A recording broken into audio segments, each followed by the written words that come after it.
What's up, everyone? Welcome back to King Anime Review, and for this video, I will be reviewing episode 221 of Boruto Naruto Next Generations, titled "The Chunin Exams Resume."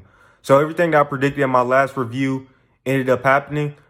The second round, the Force of Death part of the Chunin Exams, only lasted one episode, just like I predicted. And also, just like I predicted, the Force of Death part of the Chunin Exams didn't have the same rules as the Force of Death in the original Naruto anime and the rules that had. So it was different rules. And just like I predicted based off of the preview, I said that since it looked like Sword and Mitsuki were just saving people, it didn't look like, the Force of Death will have the same rules. That ended up being true.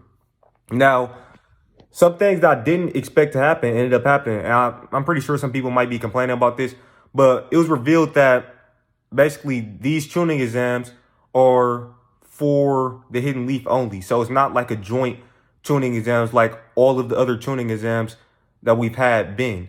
So yeah, it's only Hidden Leaf Village participating in these tuning exams, and the other villages are holding their own tuning exams.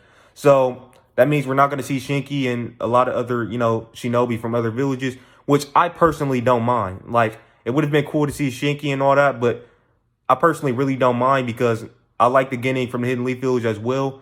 Shinki, he's cool, and the guy from Hidden Cloud Village, Yurdiri, he's cool. There's a couple other cool guys from other villages and a couple other cool shinobi, but I'm fine with just the Hidden Leaf Village shinobi getting more screen time and stuff like that, because if Shinki was in the exams, he would have been, kind of, outshining the other shinobi just like he did in the last Chunin exams. The only shinobi who would have been able to compete with him would have been Team 7.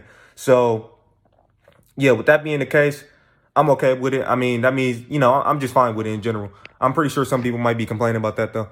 So, yeah, Naruto, he was getting an interview on Konoha TV, and he basically revealed that, yeah, the other villagers are holding their own tuning exams.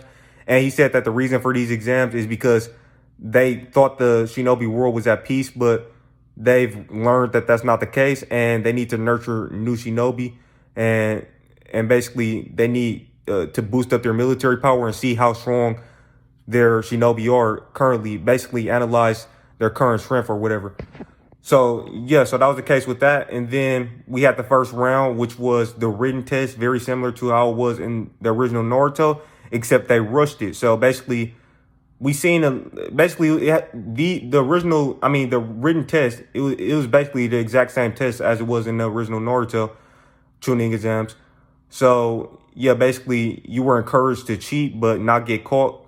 And it looked like Mitsuki, he used his snakes to copy off of Sarada and Boruto's work, because it was well established in the anime that Boruto is, like in the Academy arc, it was well established that Boruto was insanely smart. He wasn't just like one of the strongest in his class in terms of power, but in terms of like, doing the math problems and the science and basically the other subjects, he was insanely smart. And mainly because Hinata made him study. And obviously, Sarada was insanely smart as well. So Mitsuki had to copy off of those two with his snakes. And then it was other shinobi were using like, different ninjutsu to copy as well, to copy other teammates and stuff like that, or to help out their teammates. And the Boruto and his friends, like basically all of Boruto's comrades from the academy who ended up becoming ninja with him, they all passed the first round. And then we seen this new character get introduced, who it looked like he was using some type of webs. And yeah, we seen this new guy get introduced. He was trying to be friendly with Boruto. And we also seen the scene where Denki was talking to Boruto, and Boruto basically motivated him to try as hard as Denki said he doesn't have ninjutsu, so he's probably not going to make it past the next round. But Boruto encouraged him to basically have hope, and basically encouraged him to believe in himself that he can make it to the next round, and he can make it past the next round, So, yeah, that was that. And then we had a scene where, well, everybody found out that who passed the first round. And we also had a scene where Boruto, he brought back some of Kawaki's favorite snacks. He basically told Kawaki that once he becomes a Chunin, he's going to be able to treat him even better.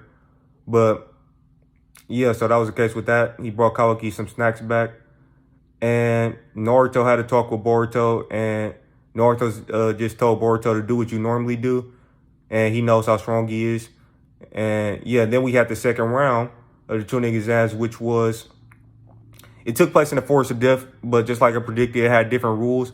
So basically, it was Chunin who were basically the people that had to be, the subordinates that were acting as the subordinates who had to be captured, or shall I say, had to be rescued.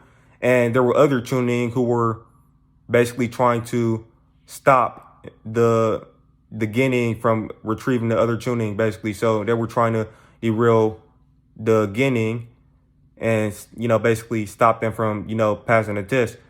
So that's pretty much what it was. And everybody decided to split up because it was only 10. So it was like, I believe it was down to 26 Genin who were participating, and it was only 10 Chunin who could be rescued.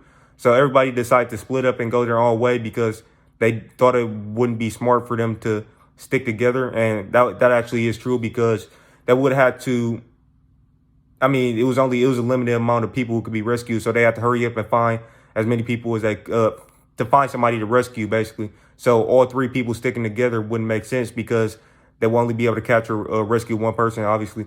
So yeah, and then so Dinky actually ended up passing, and he actually ended up passing when Metal Lee didn't pass, which is kind of like really? Dinky passed and not Metal Lee. Dinky, he was carrying this huge overweight ninja, and it just didn't, to me, that was just kind of weird to me. The fact that Dinky, out of all of the Genin, ended up passing. I know they want him to use science. Because I'm pretty sure they're trying to make him use some scientific ninja tools and show that stuff off. But the fact that Dinky has a possibility of making it to Chunin and and Metal Lee doesn't, is kind of ridiculous. But yeah, so Dinky passed. Sarda passed. Obviously, she had a little rematch with Mirai, because her and Mirai fought before. Mirai said, show me how you've improved, because Mirai was one of the Chunin who was supposed to try to stop, derail the success of the Genin. And yeah, so Mirai pretty much got off screened. She got beaten off screen, most likely, because obviously she didn't just let Sarda go ahead, because she said, she was telling the other Chunin that, hey, we can't let that many of them pass, or else it's going to make us look weak as Chunin. We have to show how strong we are as Chunin. So obviously she was going all out, and Sarda off-screened her. I wish they would have showed that full fight. And it probably wasn't even a fight. Sarda probably just one-shotted her, because Sarda, she's way stronger than Mirai. That's just factual. In fact, Sarda is actually Kage level at this point. She's strong enough to be Hokage at this point. And I'm not exaggerating. She's actually Kage level. She literally took out Boro's core, etc. She has plenty of feats. I don't even have to go into it. But yeah, she's actually Kage level at this point, so she should have just one-shotted Mirai. In fact, she could have one-shotted her with Genjutsu in general. I know Mirai's a Genjutsu specialist, but as we seen when Itachi fought what's her name? Mirai's mother. I forgot her name. But anyways, she fought. Itachi put Mirai's mother in a Genjutsu, and Kurenai, yeah, that's her name. But yeah, Itachi put her in a Genjutsu, and she was a Genjutsu specialist as well. Obviously, the Sharingan has way better Genjutsu than just basic Genjutsu. The Sharingan Genjutsu is top tier, so really no other Genjutsu can compete with Sharingan-based Genjutsu. So obviously, Sarda probably one-shot with Genjutsu, but yeah, and plus she had to take out Mirai very, very quickly, because it was time was running out, and that was down to 20-something minutes or something like that. So yeah, she definitely took down Mirai very quickly. And she was running to the finish line, so she might have had less time than that. She might have been down to 5 minutes or something like that. But yeah, she quickly took out Mirai. I wish they would have shown that whole little, interaction. I wish they would have shown how Mirai how Sarda dealt with Mirai. But yeah, we also seen how some shinobi failed. So Namida, she ended up failing because she thought Mirai was one of the shinobi that she had to rescue, but she wasn't paying attention to the details, the fact that Mirai had a campfire set up and stuff like that. And yeah, so that was the case with that. And obviously Miski, Chocho, Inogen, yeah, they passed. Metal Lee, as I said, didn't pass.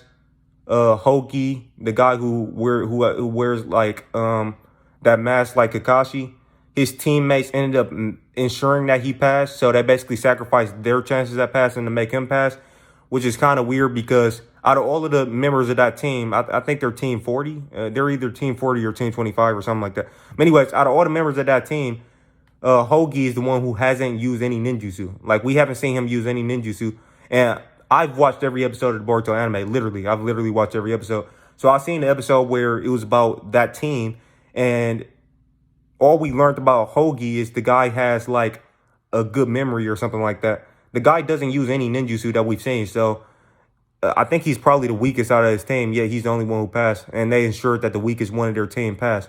So, I mean, that's kind of weird to me, but, I mean, it is what it is.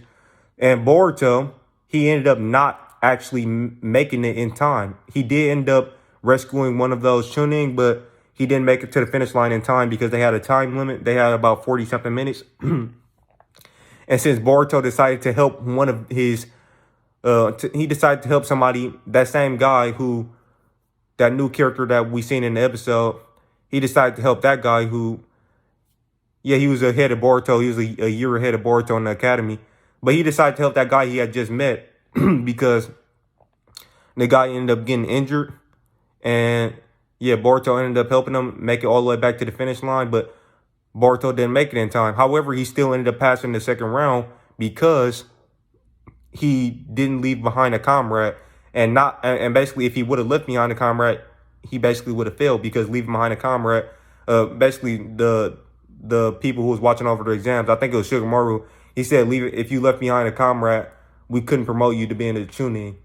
So, yeah, he basically said every mission wouldn't be, it's not guaranteed that every mission will be a success. But if you left behind a comrade in enemy territory, you wouldn't be worthy of being a Chunin. Which I actually like that because that actually makes a lot of sense. It kind of plays into the whole thing that Kakashi learned from Obito, which is, you know, basically those who leave behind a comrade is worse than scum. I think he says, I mean, something like, if you fail a mission, you're scum or something like that. But if you leave behind a comrade, you're worse than scum. So, yeah, anyways, I like how that played out. And then it was revealed that there's going to be a final test where it's going to be one-on-one battles. And it was basically revealed that only half of the people who passed the second round will become Chunin. So that's literally what was stated. So that's kind of weird because in the previous exams, in both Boruto and Naruto, like anytime that there's been a final round, it's not a guarantee that whoever wins the matches would become Chunin. Like, you could win a match and still not become Chunin. That's literally happened like in the first, in Naruto, Shikamaru was the only one promoted to being a Chunin, but there were other characters who won matches, like Naruto, for example. So I don't know if they're gonna. So based on what they said, basically they said only half could become a Chunin. So that could still mean that at the end of the day that it could be less than half that become a Chunin. It just depends on how you perform in the battles and the skills you demonstrate, and if you demonstrate Chunin level skills or whatever. But since they do seem like they're kind of eager to promote people to being a Chunin because they said they need new. Like, yeah, basically, it seems like they're trying hard to. It seems like they're eager to promote people to being a Chunin. So who knows? Maybe half of these Shinobi, which would be 5, so maybe 5 of them would be promoted to being a Chunin if they win their matches. So I guess we gotta wait and see on that. Hopefully, Sarada gets promoted to being a Chunin. I definitely hope that she does, and I think she's more worthy of being a team captain than anybody else. I mean, she was already the captain in the Boro fight. They already called her Captain Sarada, so she's obviously the most fit, the most worthy of being team captain. Even, Sarada, I mean, even Miski and Boruto and, Kawaki, they allow her to become the captain. So she's obviously the most skilled member on our team. Not saying she's the strongest. I mean, she's way stronger than Miski, but Boruto and Kawaki are stronger than her. Well, technically, she probably could beat both of them with Genjutsu, but I guess that's for another video. But anyways, yeah, so I hope Sarada becomes a Chunin, and I can't wait to see these fights. I can't wait to see these upcoming fights. And I actually don't care, and I don't mind that it's only Hidden Leaf Village Shinobi competing in these exams. I really don't mind. Actually, that increases the chances that we'll see, you know, like maybe a Boruto versus Sarada match. However, I'm not necessarily expecting that to happen because of something that I've heard from a synopsis. I mean, something I've seen from a synopsis. So, I mean, I don't know. We got to wait and see on it. But yeah, in general, I can't wait to see these. Well, actually, I don't know. They could do a Boruto versus Sarada or Sarada versus Niski or whatever. If they do some weird thing where they kind of like ignore the power scaling, because technically Sarada's skill is way higher than Niski, then I will be, like, for example, if they have a Sarada versus Niski fight and they have Niski win, that will make absolutely no sense based off of the power scaling we've seen in both the anime and the manga. Sarada has better feats than Niski. She actually pierced through Boro's body, a inner core member. Niski couldn't even do anything to Deepa. He couldn't even do any damage to Deepa. He couldn't even scratch Deepa. And yet Sarada pierced through the body of an inner core member who was Boro. So Sarada has better feats than Niski. So if I see something stupid like Niski beating Sarada, I'm definitely going to be complaining about that and taking points off because it'll go against the power scaling. But yeah. But all of that being said, yeah, that's why. So that's pretty much all. That's what I thought about the episode in general. To sum it up, I think everything was well executed in the episode. I like how everything played out. Dinky making it instead of Metal Lee was kind of like, I mean, I don't know. That was just kind of weird to me. I think Metal Lee definitely should have made it. But hey, it is what it is. Overall, I think it was great. I like the way they executed it. My main problem is they rushed it. They could have definitely extended this stuff into like, they could have probably extended this stuff for like 5 episodes, honestly. Well, actually, no. Because, I mean, well, if they would have did it like, I mean, obviously they wasn't going to do it like the part 1 Force of Death. Because if they did it like that, then obviously they will have a lot more casualties on their hands. Like, more people would be getting killed and stuff. Now, it was still like, you know, basically huge animals, man-eating, basically animals. A lot of wild animals in the forest and stuff, just like I was in part 1. And so, but they said they had the medical team on standby. But, I mean, still, it was very, very dangerous circumstances. But they could at least extended this to maybe at least 2 episodes. Like, they didn't have to rush it they didn't have to rush it. And I didn't like how they, you know, off-screen Mirai. I wanted to see how Mirai ended up getting defeated by Sarada. But yeah, that's my only little nitpicks about the episode. Overall, it was another great episode of Boruto Naruto Next Generations. I'll give it a 10 out of 10. I like how everything was executed. Like I said, my only problem is I wanted to see how Mirai was defeated, and I think they could have extended it to at least 2 episodes because it seemed like they kind of was rushing through it a little bit. But overall, like I said, 10 out of 10 episode, 10 out of 10 in terms of story, 10 out of 10 in terms of artwork, 10 out of 10 in terms of animation. Overall, a 10 out of 10 episode. Another great episode of Boruto Naruto Next Generations. And yeah, with that being said, I can't wait for next week's episode, and I can't wait to see how these one-on-one battles play out. And I hope Sarada's, you know, victorious. And I hope she becomes a Chunin. But anyways, with that being said, thank you guys for watching. If you're new to the channel, please consider subscribing and clicking that channel notification bell to be notified on all of my future videos. If you liked the video, please drop a like. And also drop me a comment. Let me know what you thought of the episode and of my review in the comment section below. And share the video all over the internet. And with that being said, thank you guys for watching. I'll catch you in the next one. Peace out.